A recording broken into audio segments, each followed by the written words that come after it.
안녕하십니까 여러분. 오늘은 네 번째 강의죠. 이번 강의는 제목부터가 좀 그렇죠. 그녀들이라는 단어가 들어가니까 뭐 좀 야시시하고 그런 건 아니냐고요? 물론 아니죠. 바로 경매법정 입구에 가면 만날 수 있는 명함을 나누어주는 여인들을 말하는 것이고, 또 대출 상담사들이 직접 나오는 경우도 있습니다. 명함을 나누어주는 여인들도 대출에 관한 기본적인 상식은 갖추고 있고, 또 대출 상담사들은 대출에 대하여 해박한 지식을 갖고 있어 그녀들과 이야기를 나누면 경매 잔금 대출을 어렵지 않게 받을 수 있습니다. 요즘은 경매 시장이 불황이어서 대출 상담사들이 많이 사라져 어느 법원에서는 거의 구경을 할 수 없을 정도라고도 하는데요. 그래도 남아있는 분들이 계시고, 또 대출 상담사의 명함을 나누어주는 분들도 있어 그녀들이 나누어주는 명함을 이용하여 대출 상담사를 만나 상담을 하면 좋은 성과를 거둘 수도 있습니다. 그녀들은 또한 법무사들의 명함도 나누어주고 있어 낙찰만 되면 잔금 대출부터 등기 이전까지 모두 처리를 할 수 있도록 도와주고 있으며, 대출 정보지를 나누어주는 경우도 있는데, 그 대출 정보지란 것이 B4 크기의 용지에 그날 경매가 진행되는 모든 물건들을 리스트화하고 각 물건별로 대출 가능 한도 및 이자율을 모두 적어 놓아 입찰자들은 자신이 낙찰받으려고 하는 물건의 대출이 어느 정도가 될 것인지를 예상할 수가 있습니다. 지금은 금융권의 대출이 막혀 있어 규제지역 아파트의 경우 대출이 아예 안 되거나 되더라도 45% 이하에서 어렵게 대출이 되어 경매에 참가하는 사람들이 어려움을 겪고 있는데, 그래도 대출 상담사들은 자신들의 고객이 가급적 충분한 대출을 받도록 해주기 위해 제2금융권이나 제3금융권도 알아봐주고, 또 아파트를 제외한 상가나 공장, 토지 등 다른 물건들은 대출 상한선이 높아서 성사를 시키는 경우가 많이 있습니다. 따라서 경매 공부도 시작하기 전에 경매 잔금을 마련할 방법을 몰라 아예 경매에 나설 것을 포기하거나 은행에서 거액의 대출을 받아본 경험이 없어 대출 방법을 몰라서 지레 겁을 먹고 경매 참가를 꺼리는 분들은 일단 걱정을 붙들어 매고 법정을 구경하러 갔을 때 그녀들과 이야기를 나누며 상담을 해보면 그녀들은 어떻게 해서든 대출을 받을 수 있도록 주선을 해주려 하기 때문에 대출에 관한 걱정이 많이 완화될 것입니다. 과거 2015년 무렵에는 아파트나 빌라의 경우 대출 금액이 낙찰가의 90%까지 가능하였고, 또 그때는 지금과 같이 주택 임대 사업자들을 죄인처럼 취급하지 않아서 많은 사람들이 적은 돈으로 여러 채의 아파트와 빌라를 낙찰받아 주택 임대업을 하는 경우가 있었습니다. 지금은 다주택자 이래가지고 아주 투기꾼들로 전부 몰아버리는데요. 그 주택 임대 사업을 하시는 분들도 여러 주택을 보유하고 있으면서 그것을 투기의 목적이 아닌 임대 수익을 올리는 것을 목적으로 하는 분들이 많이 계셔서 그분들을 그렇게 전부 나쁘게만 볼 수는 없습니다. 왜냐하면 요새는 트렌드가 젊은이들 사이에는 내가 집을 갖고 싶다 하는 것이 예전처럼 소유의 개념이 아닌 그냥 단순한 거주 수단의 것으로 생각을 하는 사람들이 많이 있어가지고 꼭 내 명의로 등기할 필요 없이 그냥 세만 내고 월세만 내고 주택에서 살고자 하는 사람들이 많이 있습니다. 그러는 사람들의 그 욕구불만을 해소해 주는 것이 결국은 그 주택 임대 사업자거든요. 그 당시에, 그러니까 2015년 그 당시에 서울 그 변두리 쪽과 수도권에서는, 수도권이라면 뭐 성남도 있겠고 뭐 부천이나 이런 적이죠. 그 빌라 한 채의 낙찰 가격이 보통 1억 원 안팎이었어요. 그래서 입찰 보증금으로 1,000만 원만 내고 낙찰을 받으면 나머지 잔금 9천만 원은 대출로 해결을 할 수가 있어서, 만약 1억 원의 그 자금을 갖고 있으면 그 빌라 10채를 살 수가 있었고, 물론 이 10채라는 개념은 등기 비용이나 세금은 포함되지 않은 금액입니다. 그걸 포함시켜버리면 8채나 9채로 줄어들겠죠.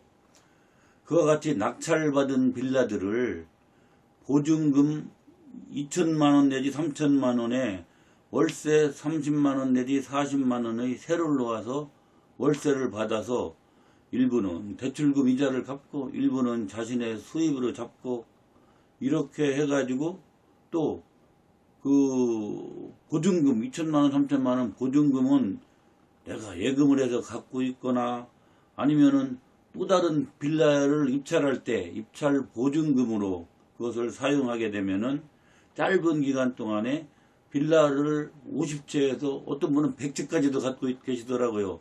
이렇게까지 소유하고 있던 사람들이 있었는데, 그 2, 3년 후에 갑자기 아파트하고 빌라 가격이 크게 올랐어요. 그래가지고 그 사람들이 많은 수익을 거두었다고 그럽니다. 그때 제가 만났던 어떤 젊은이는 그 부모가 신혼살림을 차릴 아파트의 전세금으로 주었다는 2억 원을 이용해서 경매에 뛰어들어 아파트와 빌라 20여 채를 소유하면서 월세를 챙기고 있었고, 또 다른 젊은이 하나도 여러 채의 아파트와 빌라를 그 낙찰받아서 소유하며 임대업을 하고 있었습니다. 그리고 그 당시에는 경매 물건이 아주 많았어요. 그래가지고 경매 학원들이 많이 생겨났으며, 경매 학원들에서는 주택 임대 사업자들을 겨냥하여 기본적인 주택 수리 요령과 배관, 배선, 도배 등의 일도 함께 가르쳐 주기까지 했습니다. 이 주택 임대차 사업을 하시는 분들이 뭐 임차인들이 세를 살면서 뭐가 고장났네, 뭐 배관이 잘못됐네, 또 뭐 도배는 이것을 다시 해주면 좋겠네 하고 요구할 때 일일이 그 해당 분야의 기술자들을 불러서 그거를 해주게 되면 비용이 많이 들으니까는 자신들이 직접 그러한 기술을 배워서 할 수 있도록 그렇게 가르쳤던 것입니다. 저는 개인적으로 그 갭투자라는 것을 좋지 않게 생각하고 있습니다. 갭투자라는 것은 전세금을 안고 사는, 전세금을 떠안고 사는 것인데요.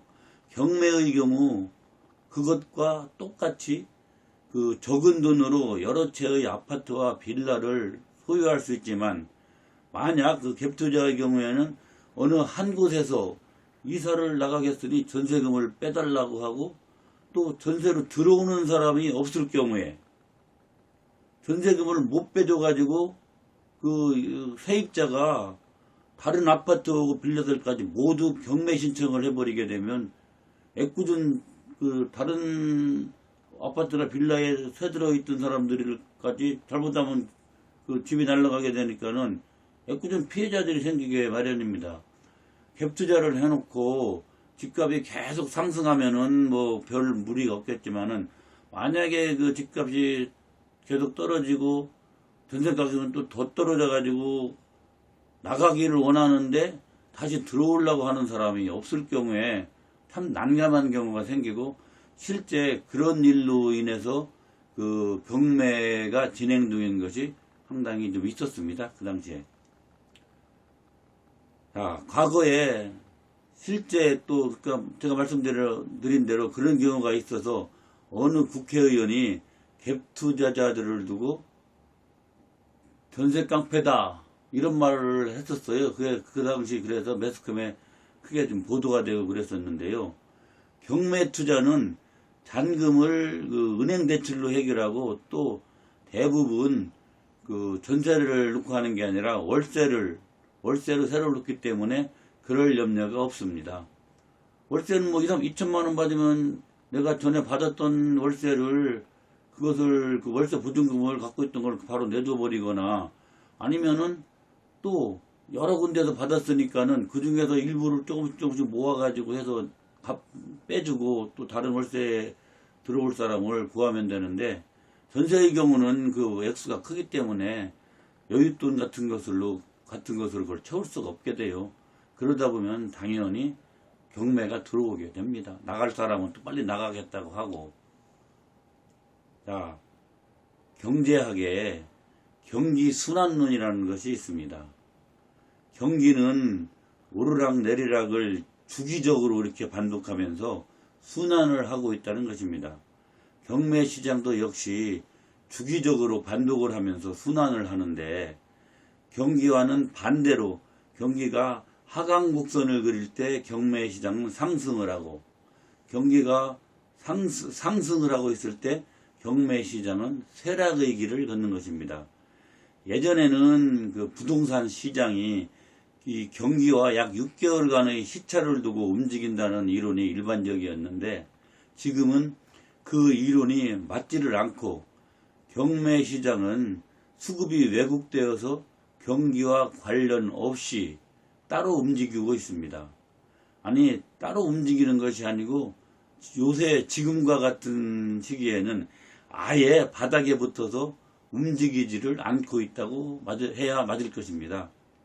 주택은 인간의 기본적인 거주의 수단이지만은 동시에 분명한 경제재이기 때문에 경기 동향과 그 수요, 공급의 원리에 따라 움직여야 합니다. 주택은 분명히 경제재예요. 그래서 그 사고팔고 하는 거래가 이루어지는 거 아니겠습니까? 매년 수만 건씩의 물건을 공급하던 경매시장은 주택 신축 시장과 함께 주택 공급의 한 축을 담당하여 왔는데 그것이 끊기자 결국 아파트의 가격 폭등과 전세 가격의 상승을 가져오게 된 것입니다. 여러분 경매 시장이 주택 공급에 있어서 상당히 큰 시장이에요. 그런데 그 정부에서 한 주택 갖고 있는 사람들을 보호해준다 이런 차원에서 대출이 연체돼도 경매를 넣지 말라 이런 지시가 전에 내려갔던 적이 있는데 물론 서민들을 보호하는 것도 좋습니다. 하지만 그분들이 계속 그 경매를 유예해주고 하다가 보면은 은행에 내는 이자만 계속 누적되고 나중에 아무것도 한 푼도 건지지 못하고 아예 알몸으로 쫓겨나는 경우까지 생기니까 아예 초창기에 그런 그 대출 이자 연체가 생기고 할 때 아예 빨리 그거를 털어버리고 새 출발을 할 수 있게 도와주는 것도 경제 질서를 이어가는 하나의 방법이 될 것입니다. 오래전에는 또 그 경기가 바닥을 친 후에 1, 2년 사이에 경매 물건이 늘어났는데 IMF부터는 그것이 길어져 경기가 바닥을 친 후 4년 정도 후부터 경매 물건이 늘어나는 경우도 있더라고요. 예를 들면 2008년에 우리가 그 금융위기를 겪었죠.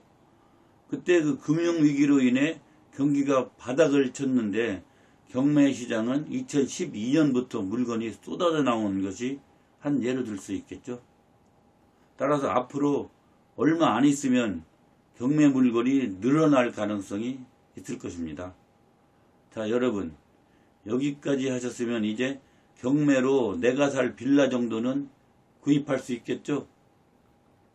경매 법정에 몇 번 가서 기웃거리며 분위기를 살펴 이것저것 구경하여 익숙해지고 그런 다음 경매 정보 사이트를 이용하여 쓸만한 물건이 있나 살펴봄과 아울러 그곳에 기재된 권리분석 내용도 살펴보고 그런 다음 입찰에 참가하여 낙찰을 받고 잔금은 그곳의 대출 상담사들에게 부탁하면 되겠죠. 아니 부탁을 하기도 전에 낙찰자로 결정이 되면 그녀들이 먼저 낙찰자에게 다가와서 자신과 대출 상담을 하자며 잡아 끝납니다. 지금 제가 말씀드린 요 부분은 제가 이론적으로 말씀드린 게 아니라 실제 과거에 그랬습니다. 그래서 낙찰을 받는 경우 대출 잔금까지도 바로 해결이 가능한 그런 시절도 있었습니다. 자, 다음번에는 임장 활동에 대해서 알아보겠습니다. 그리고 임장 활동과 더불어서 경매 책자나 학원 강의에는 없는 내용인데요. 그 풍수지리에 대한 내용도 간단히 살펴보도록 하겠습니다. 감사합니다.